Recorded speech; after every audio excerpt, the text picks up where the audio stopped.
Welcome to the Classic and Current Gaming Podcast, a weekly podcast where we look at the history and development of video games. I'm your host, RxDude22, and we're into the second episode of Season 4. We're looking at more obscure games that I personally enjoy that some people may not or may never even heard of. This week's game, we go to the Nintendo 64 console. A lot of traditionalists kind of shame this game because of its gameplay. I personally find it's a great entry into the franchise. It's a Castlevania title. We're looking at Castlevania 64 this week. Castlevania, also referred to as Castlevania 64, is a 1999 action-adventure game developed by Konami's Kobe branch for the Nintendo 64. An expanded version of the game, Castlevania Legacy of Darkness, was released later in the same year. Castlevania is the first 3D game in the Castlevania series. The player selects one of the game's protagonists to control: Carrie Fernandez, a young orphan gifted with magic powers, or Reinhard Schneider, the whip-wielding heir to the Belmont clan, the series' recurring protagonist. Carrie and Reinhardt set out on a quest to stop Count Dracula's impending return to power after a century of dormancy. The characters travel to and explore Dracula's grand estate in their mission to defeat the Count and his horde of undead minions. Gameplay. Castlevania 64, like most of its predecessors, is primarily an action-adventure and platforming game. The Japanese logo for the game includes the words Real Action Adventure in English. Combat is slightly more complex than in older entries. A basic targeting and lock-on system has been implemented. Players have the use of both a long-range attack, the whip for Reinhardt, homing energy balls for Carrie, and a close-quarters attack, dagger and rings, respectively. Each weapon has strengths and weaknesses. For example, the Cerberus Hounds can outrun Carrie's orbs, and Reinhardt must jump to land blows when fighting the vampire in the castle keep. Both characters can acquire sub-weapons, of which only one can be used at a time. In past Castlevania titles, they were powered by red hearts, but in this game, instead, they are powered by red jewels. The sub-weapons are series mainstays: the axe, knife, cross, and holy water. A large part of the game's challenge is also based on jumping from platform to platform while avoiding environmental hazards such as enemies and traps. Platforms are usually stationary, but some may rotate out from under the player, move through the environment like a rail shooter, the gondola in the tunnel level, and crumble or fall away underfoot. There are also some invisible platforms that either afford players a strategic advantage or lead to hidden items. Castlevania includes elements from the survival horror game genre. In addition to the trappings and narrative devices of gothic horror, players are often placed in situations that may evoke feelings of stress, anxiety, and vulnerability. I've never really felt any of those playing this game, but I'm just reading what it says. Players may be trapped in caged fights with monsters, such as the battle with the Cerberus Hounds in the villa when the screen darkens to near black. Some caged battles are timed, such as the boss battles in the dual tower level, where the gamer will be crushed by a falling ceiling should they not best their enemy in time. Vampires are often fought in caged environments, with the added complication that they can latch on to Carrie and Reinhardt to suck their blood. If the player doesn't break free by rapidly rotating the control stick, the character status changes to Vampire, and they will not be able to use their primary weapons or healing items. Unless a specific item is used to recover, the game becomes exponentially more challenging. Castlevania also features two other survival horror sequences. In the villa's maze garden, players must follow Malice through the labyrinth hedges while strong, unbeatable enemies give chase. In the castle center, players must carefully carry the magic nitro item through an obstacle course to its destination. One jump, fall, or hit will cause the volatile chemical to explode, resulting in immediate death. Although progression through the game is relatively linear, with characters unable to revisit completed levels, there is also an emphasis on exploration. Most levels require only occasional backtracking and are relatively straightforward in how players progress. The villa and castle center levels, however, are sprawling environments that require in-depth exploration. This element of exploration and discovery is strengthened by the fact that there is no in-game map, requiring players to rely on memory alone to navigate. Occasionally, boss battles will not occur at end of a level, but rather in the middle or even at the beginning, such as in the first level, where players must fight a boss moments after starting the game. The dual tower level consists only of boss battles. Both styles of levels include light puzzle solving, such as the astronomical puzzle in the Castle Center's planetarium. Puzzle solving often involves non player characters such as Charlie Vincent, Rosa, and the Lizard Man. Conversations with these characters may yield insights or items necessary to progress in the game. Castlevania 64 features an internal clock that results in day-night cycles.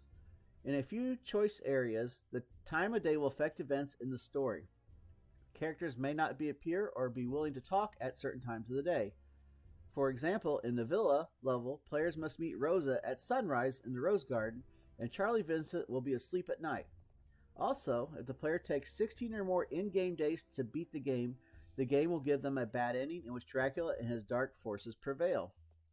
The time of day also affects whether or not the player can access certain areas of the game.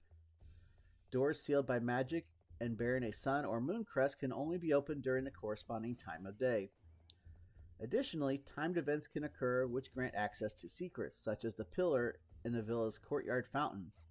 Players can use sun cards to advance time to sunrise, 6 a.m., and moon cards to sunset, 6 p.m. Finally, the strength of certain enemies can fluctuate based on the time of day. For example, vampires are much harder to defeat at night than during the day. Castlevania has different settings to adjust the challenge posed by the game. In easy mode, the player will only be able to play until the end of the Castle Center level, at which time the game will prompt them to try normal mode to advance to subsequent stages. Upon fulfilling certain conditions, hard mode will be unlocked. In this mode, enemies take more hits to defeat, and sub-weapons require more jewel points to use. 2 jewel points for the knife instead of 1, for example. Currency in the form of money bags can be used to purchase items that are not dropped by enemies or found hidden in the environments. The heroes may also need to battle Renan, the demon salesman, should they spend over 30,000 gold. An inventory on the pause screen displays items such as health-restoring meat, restorative ampules, keys, and other items. The North American and PAL versions of the cartridge did not have a built-in save feature. All save games are stored on a memory card, the controller pack, attached to the Nintendo 64's controller. Players save their in-game progress by using white jewel items scattered throughout the levels, which must be touched to activate and can be used indefinitely. Game plot. Dracula reawakens in 1852 after nearly 100 years of enforced slumber as a result of humankind's descent into vice and wickedness. 2 young heroes sense his return. Carrie Fernandez, a girl gifted with magical powers, and Reinhard Schneider, heir to the ancient Belmont clan of vampire hunters. The 2 set out to storm the Count's castle in the Transylvanian province of Wallachia and vanquish him. As they penetrate the castle walls, an aristocratic vampire appears to warn Carrie and Reinhardt that all who oppose the Dark Lord will die.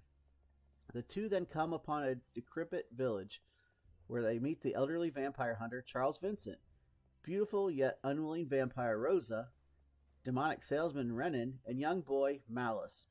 Beneath the estate's maze garden lies a subterranean path to the castle center, where Dracula's servants, Actrice and Death, attempt to waylay the heroes by pitting them in battle against their loved ones, the Fernandez warrior and Rosa.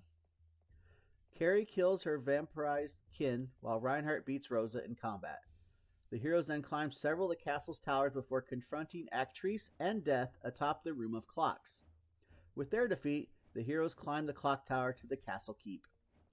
If the hero took 16 or more in-game days to reach a second chamber on the stairs to the castle keep, Vincent will have arrived before them, being defeated by the aristocratic vampire assumed to be Dracula and turned into a vampire, thus triggering the bad ending. The hero will then have to battle Vincent. Without Vincent's later intercession, the hero will not discover that Malice was indeed Dracula reincarnate, not simply possessed by him, and receive one of the bad endings in which the hero rescues the boy. If the player took 15 or fewer days to reach the second chamber on the stairs to the castle keep, they will arrive before Charles Vincent, thus triggering the good ending. After fighting the vampire disguised as Dracula, they will battle Malice, who transforms into an adult. After his defeat atop the clock tower, Malice will gain the form of a child. Attempting to dupe the hero, he will pretend to have no recollection of the battle, but Vincent will arrive and douse the boy with holy water. Vincent explains that Malice was not possessed, but was in fact Dracula reincarnate. Malice then transports the hero to an alternate realm to battle his true form, a centipedal dragon.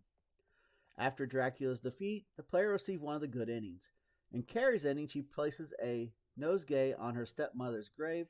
In Reinhardt's ending, Rosa, who sacrificed herself for him atop the room of clocks, is revived and her humanity restored. Development. Castlevania made its first public appearance in the form of a sneak peek at the April 1997 Tokyo Game Show under the title Castlevania 64. Later in development at Konami Computer Entertainment, Kobe, KCEK, it became known as Dracula 3D. United States news media referred to the game by this title as well as Dracula 64. When the English name was revealed to be Castlevania, fans and media alike nicknamed it Castlevania 64 to differentiate it from previous games bearing the same title. In September 1997, the game was approximately 10% finished and was 20% complete in February 1998. In October 1998, the game was again featured at the Tokyo Game Show, several levels were playable, and the game was a hit with the crowd. Later that month, it was revealed that KCEK decided to stop 2 of the planned 4 characters from the game in favor of focusing the programming team's development efforts and moving completion of the game forward. One of the dropped characters was Cornell, a werewolf who uses close-range martial arts. Cornell would become a playable character in Castlevania Legacy of Darkness. Also dropped as the team became aware of how time-consuming development would be were plans for a fighting game-style multiplayer mode. In January 1999, a Japanese release date was set for March 4, 1999, and Castlevania won the Game of the Month award at IGN. On the 18th, it was announced that the U.S. release date for the game would be January 26, 1999. On that date, the game shipped as planned. The Japanese version was released on March 11, 1999. The character design and artwork was created by Yoshimi Umetsu in an anime style. Architecture in the game is predominantly inspired by French castles. The villa's exterior is based on the western facade of the Chateau d'Azur in France's Loire Valley, while its interior entrance hall is based on the Grand Hall in the Lancaster House, a mansion in London. The villa's plantings and hedge maze were inspired by the formal gardens at the Chateau de Villandry. Dracula's castle drew inspiration from the famous Mont Saint-Michel on the coast of Normandy. Several elements of the game were designed to allude to past Castlevania titles. Carrie's alternative costume is an homage to Maria Reinhardt's dress in Castlevania Rondo of Blood. Reinhardt's alternative costume is an homage to Simon Belmont's outfit in the first Castlevania. And the behemoth boss in the castle center can be crippled, a reference to the crawling behemoth first featured in Rondo of Blood. Audio. Tomoya Tomita was the game's sound producer and director, while the music for Castlevania was composed by Masahiko Kimura, Motaki Furukawa, and Marika Igawa. Their score is predominantly minimalist and ambient in composition. It features a wide variety of electronic instrumentation, ranging from the period harpsichord to contemporary beat synths.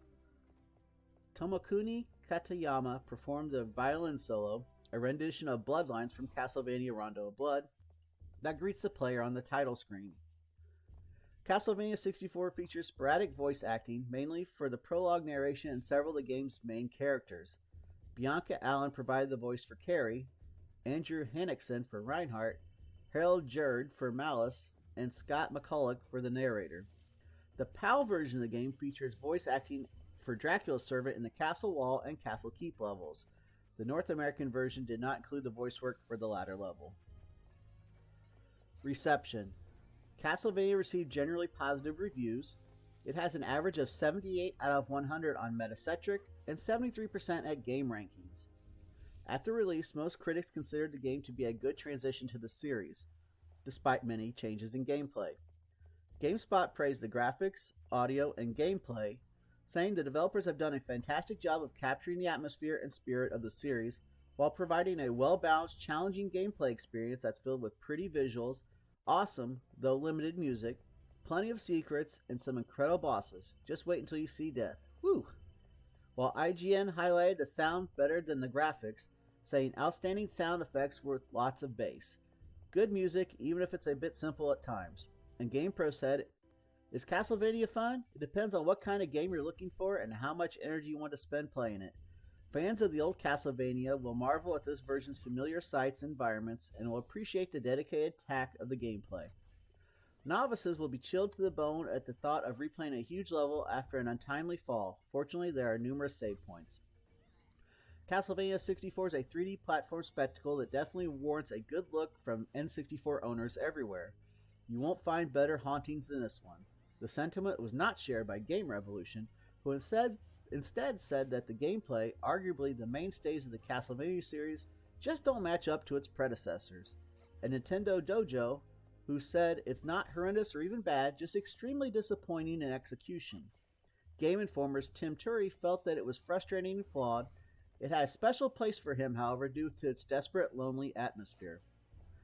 Next Generation reviewed the Nintendo 64 version of the game, rating it 3 stars out of 5, and stated that the promise within Castlevania is evident in some of the game's stronger features, but overall the game fails to revitalize a series that has always been so flawlessly defined in 2 dimensions. The camera and the controls, however, were heavily criticized. Game Revolution stated that the camera made the game barely tolerable, saying getting a good view of the action is almost impossible, so players find themselves just making do with a bad camera angle. This, of course, often leads to death. And regarding the controls, the control itself is a little frisky. Most of the control problems are found in the speed of the character. Moving close to an edge in order to jump to a lower platform is tedious. You end up mastering the lemming drive before you are able to do it with some degree of success. IGN wrote, "Control feels too float at first, and the camera can be painful." Time Extension commented in its list of ranked Castlevania games, "Ultimately, though, Castlevania on the N64 is a disappointment. The visuals haven't aged well. The gameplay is awkward and frustrating, especially during the ham-fisted platform sections, and the whole thing feels somewhat half-finished, which is because it is half-finished. Despite its myriad feelings, Castlevania 64 is still worth a look for fans of the franchise, as long as you enter into the game with low expectations." I totally disagree with all of that. I think it's a fantastic game. All the information in the podcast today was provided by Wikipedia. And that'll wrap up episode 59 of the Classic and Current Gaming Podcast. We do this each and every week with a different retro video game. You can catch the podcast in a couple different formats. If you check out our YouTube version of it, you get to watch gameplay and listen to the podcast all in one. Or you can just listen to the podcast on Spotify or your other favorite listening platform as well. We'll be back next week with episode number 60. It's been RxDude22 from the Classic and Current Gaming Podcast signing out. Keep on gaming. See you on the next stream. Be good to each other. And you'll see and hear me on the podcast next week. Everyone have a great week, and we'll talk to you next time. Take care, everybody.